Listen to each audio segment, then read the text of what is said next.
In this episode of Physically Spiritual, I'm joined once again by Anthony DeStefano.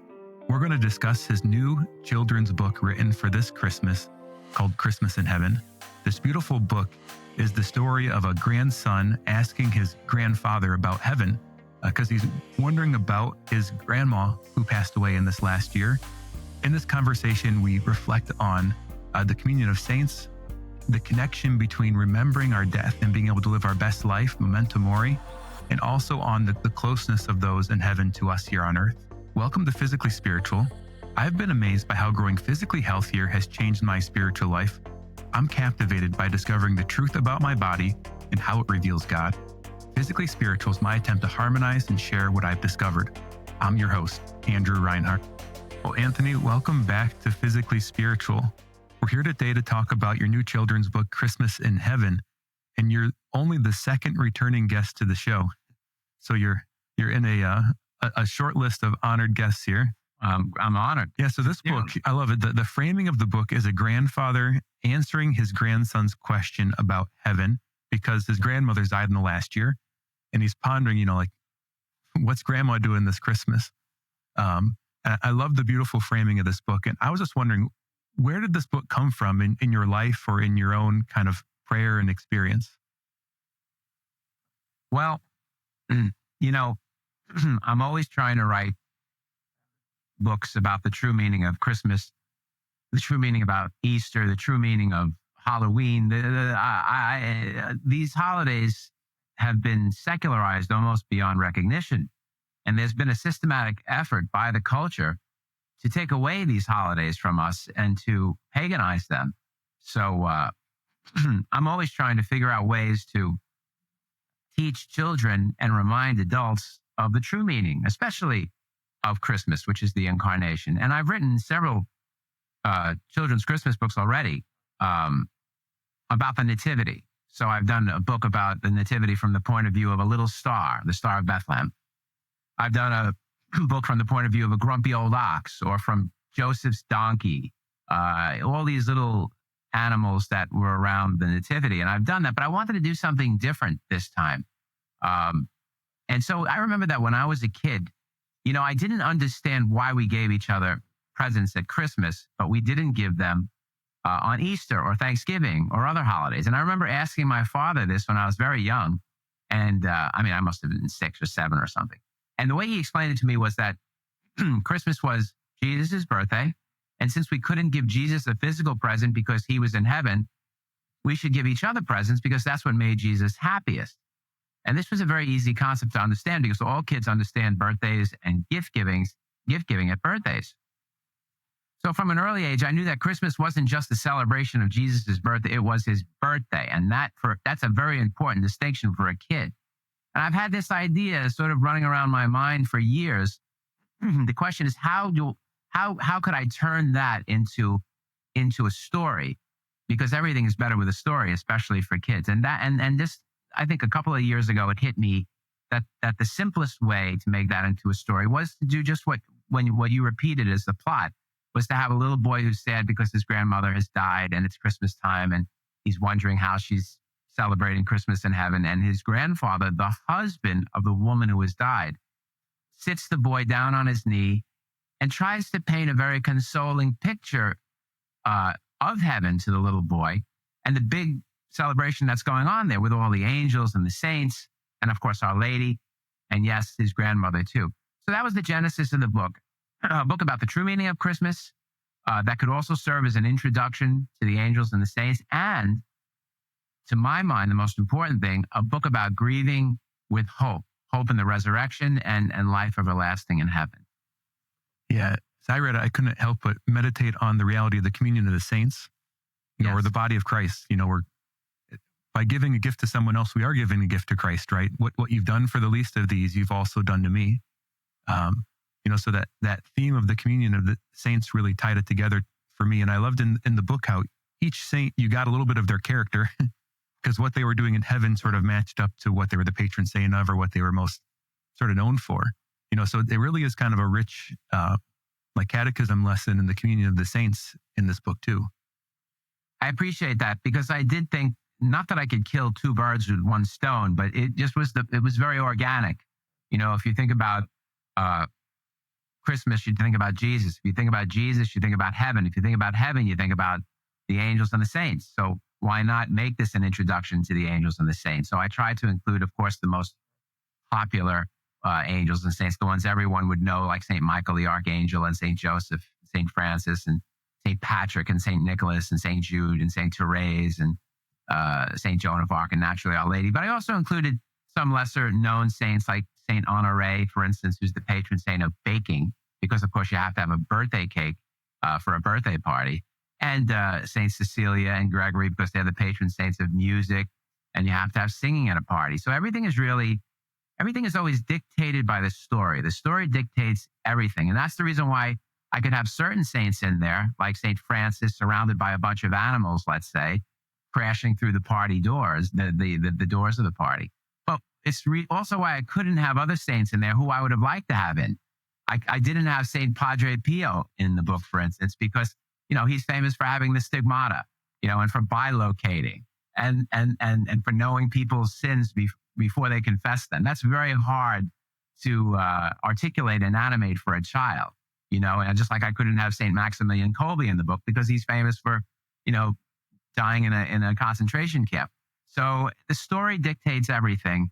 And I think I was able to get most of the most famous saints in there under the rubrics of a big birthday party going on. So I'm happy that you like that. Yeah. And in that dynamic of reclaiming something that was previously Christian, this whole idea of death kind of juxtaposed with the idea of the holidays. But there's a reality, I think, in a lot of people's lives where the holidays are meant to be joyful and happy, but they're not. Either because there's sort of loneliness or negative experiences in their life, or because they just celebrate the secular version of the holiday and it's so vapid and shallow, they sort of are left unsatisfied by the celebration of the holiday. And one of the dynamics in the book is that sort of understanding of death, the knowledge of death, really the hope that the Christian has in death.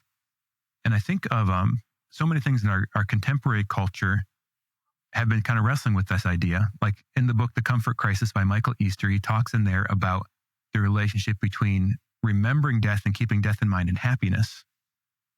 And then similarly, in that book, he goes to the country of Bhutan and sort of talks to the Buddhist people there and how remembering death is a part of their religion. Similarly, Ryan Holiday in his book, The Obstacle's Way, talks about memento mori and how that's a part of Stoic thought and how remembering our death can lead us to live our best life. But these ideas of kind of keeping our death in mind, I don't think they're first Buddhist ideas or they're first Stoic ideas, they're Christian ideas. So in this book, I think you're also reclaiming this, really keeping death in mind is key to living a good life in the Christian perspective. Well, you just said a lot of very true things. We could talk for hours and hours and hours about that little paragraph you just spoke, from every point of view. I'd like to touch on a few different aspects of it. The first aspect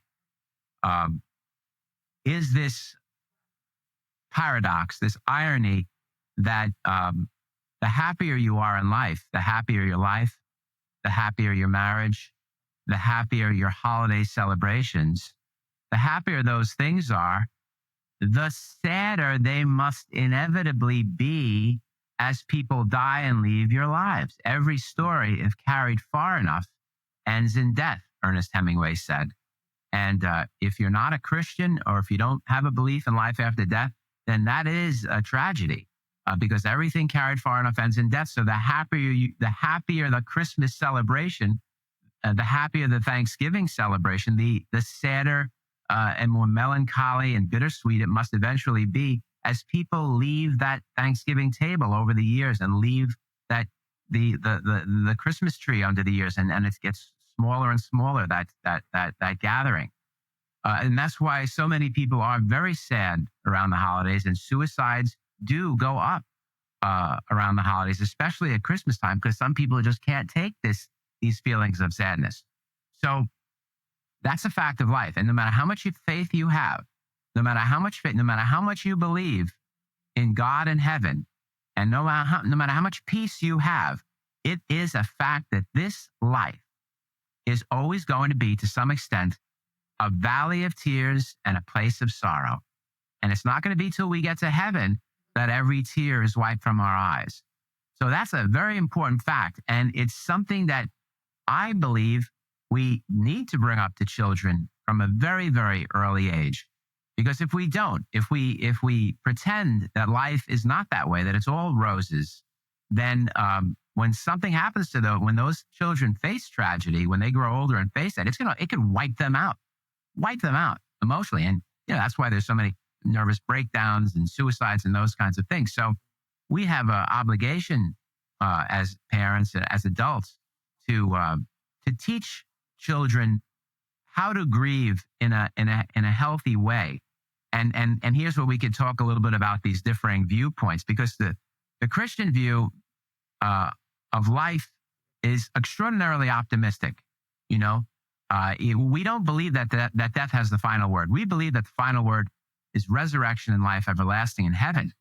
So, it's important that, and I never shy away from talking about that in my books, even in my children's books, because children are going to grieve over, they're going to have pets that die. They're going to have grandparents that die. They're going to experience other kinds of permanent loss as well, just moving to a different neighborhood, moving to a different school. Those are losses that they have to grieve over. And if you just pretend that those sad feelings they have don't exist, if you just try to sweep them under the rug, those sad feelings aren't going away. They're going to stay there. They're going to grow. They're going to fester. They're going to morph into complexes and into insecurities and compulsions, sometimes addictions.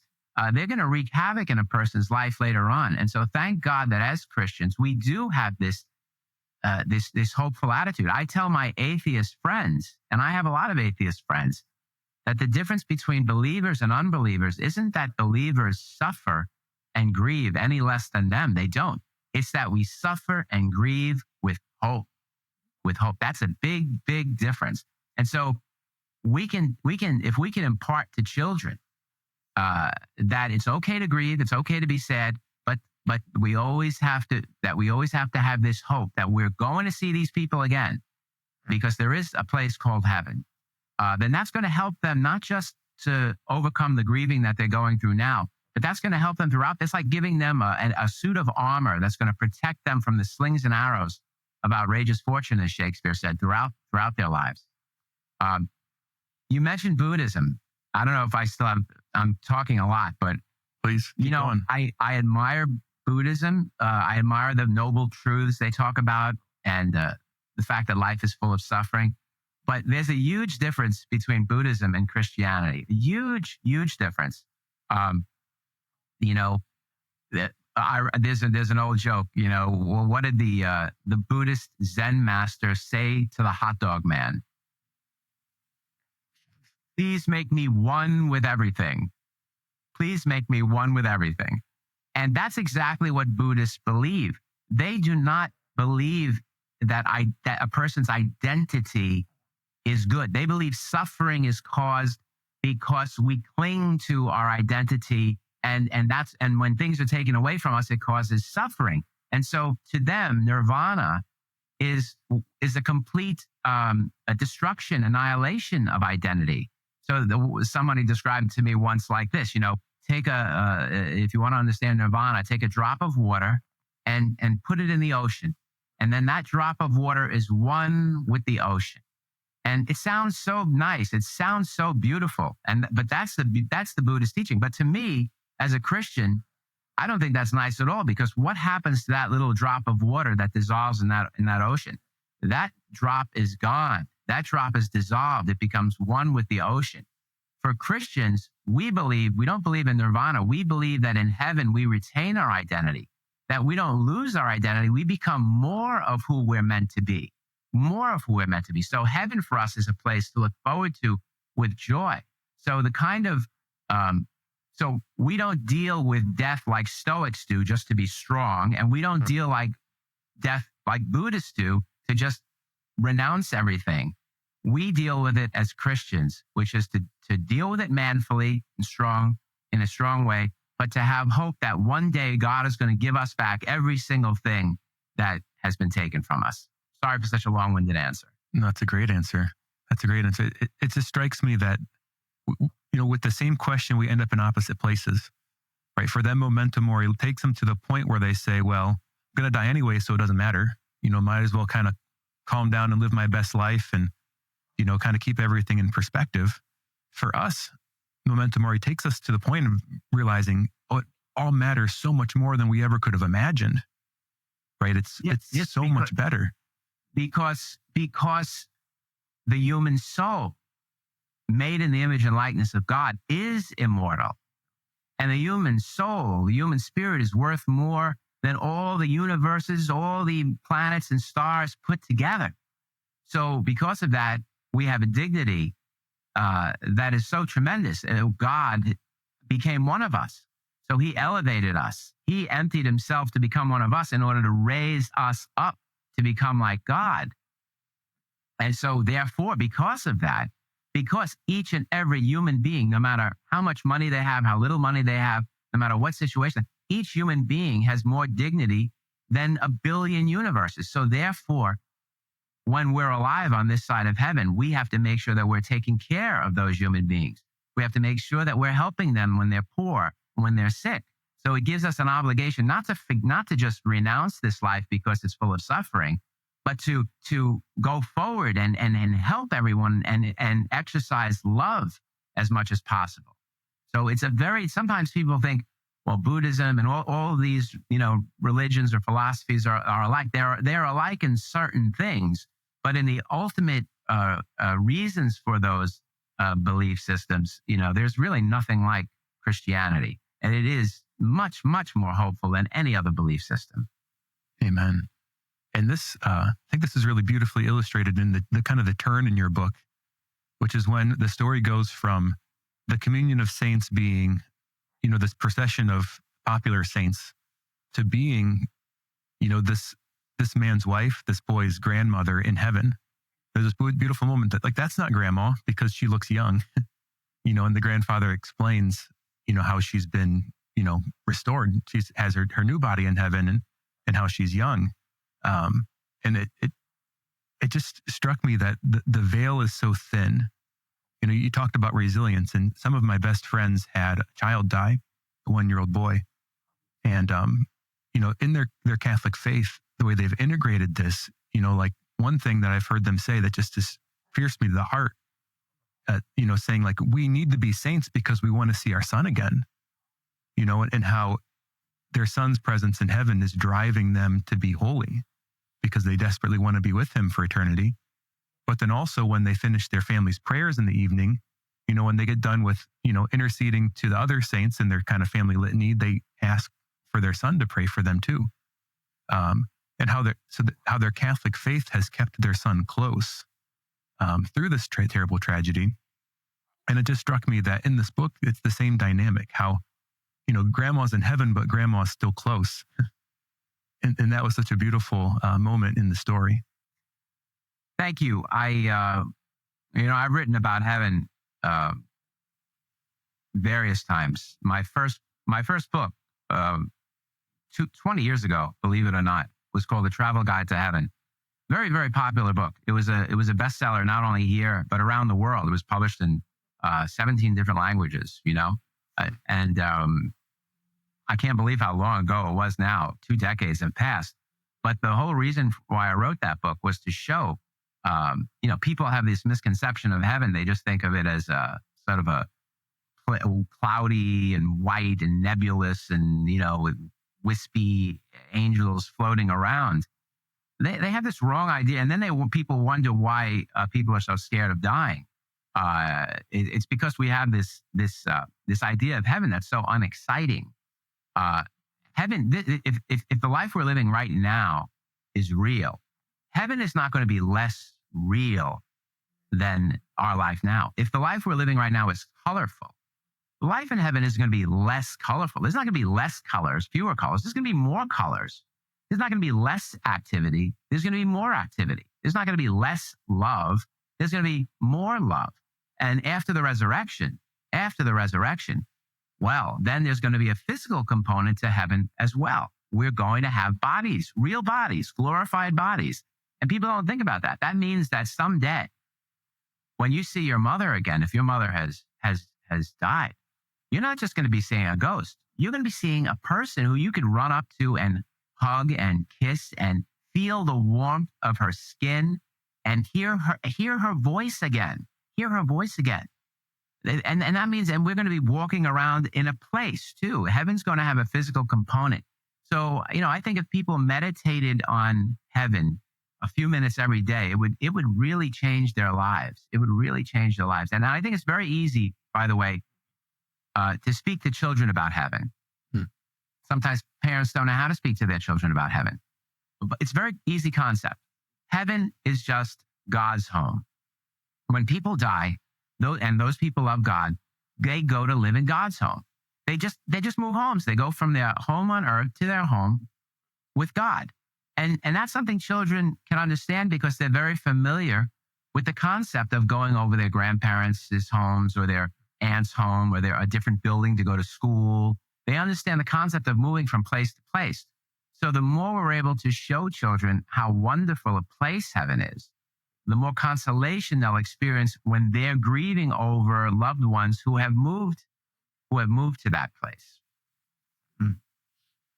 Yeah, this whole reflection, I couldn't help but think of the liturgical year and how fitting reflecting on death and reflecting about Christmas is from liturgical perspective, right? Because right before Christmas, we had the Feast of Christ the King. And then the whole first part of Advent, so much of the readings the church presents to us are all about the end times, about the second coming, but also about our own second coming, our own death. So within our church calendar, we have this deep connection between Christ's first coming and Christ's second coming. And you might think in our own lives, kind of between our baptism and our death and resurrection and baptism, then our ultimate death, when our own life ends before we're resurrected in heaven with Christ. And so it just struck me how fitting it was from a liturgical perspective to have a reflection on heaven also be a reflection on death and a reflection on Christmas. Well, the church is just shot through with all of these liturgical connections. When you baptize a baby, they have a white cloth on them, and that white cloth is the same kind of white cloth that's placed over the coffin at the end. And when at the end of their life, and when you're baptized, you're not just you're baptized into the death of Jesus because you're dying to yourself. The church is very wise, and in its wisdom, it makes these connections. And some people think that Catholics are morbid because of this focus on death. They're not morbid at all. You mentioned memento mori before. The monks in the Middle Ages used to, if you look at your hand, everybody has like sort of an M carved into their hand. If you look at it, there's various, and I'm not talking about palm reading or anything superstitious like this. I'm saying that there's sort of an M carved into everyone's hand. And the old monks in the Middle Ages used to every morning get up and look at the two M's and say, memento mori, remember you will die. That's what that means. That's not morbid at all. That's intelligent. Knowing that we're going to end one day is going to help us live more vibrant, more meaningful, more purpose-filled lives now. So, that's why Christians are joyful people. If you're a true Christian and you really believe your faith, then you are, you are not a dour, depressed individual. I mean, you are, you can't wait to hit that day to help people because you know that you have limited time to do God's will and accomplish your mission in this world. And so you're anxious to do that. And you're joyful and cheerful. We're called as Christians to be cheerful and joyful, even in the midst of all the suffering. Well, everyone, if you haven't yet, head over to Sophia Institute Press or to your local Catholic bookstore and get a copy of Christmas in Heaven, this beautiful children's book that we've been reflecting on. I think of in my own life, every year we're sort of contemplating what are we going to get all of our godchildren for Christmas. And I think this would be a great gift of formation for them. But also I could imagine if you're a grandparent, how do you prepare your grandchildren for your own death? And I think this book would be a great gift that you could give your own grandchildren, just with your own death in mind. Well, if you're, I never thought of it that way, but actually, I received a letter just the other day from an older man who thanked me for writing the book because his wife had just died this previous year, and he got this book and he read it to his grandchild, just like the grandfather in the book. But it actually helped him to see the woman in the book young again, and it made him think of his wife being young and healthy in heaven. The people in heaven, they're doing just fine. We're the ones who are suffering here down on earth. But if you've made it to heaven, and in fact, even if you're in purgatory, you're doing a lot better than we are here. Amen. Amen. Well, Anthony, with that, I think we're gonna close it off. But thank you so much for coming back on Physically Spiritual. Thank you for writing this beautiful children's book. Everyone, head over to Sophia Institute Press and get a copy of it. We'll have a link in the show notes too if you want an easy way to go and get a copy. But with that, God bless everyone and Merry Christmas.